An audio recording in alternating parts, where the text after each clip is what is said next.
Let's crack the can.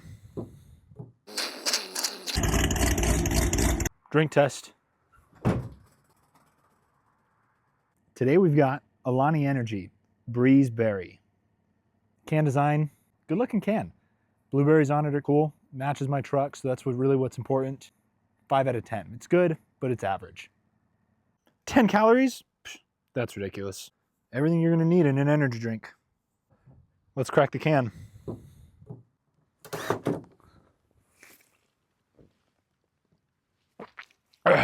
Oh, we have 2 holes. Taste test, really good. Blueberry comes through a lot. Here's a crack ring for us. Wasn't gonna leave you guys hanging. Why is it still leaking? It's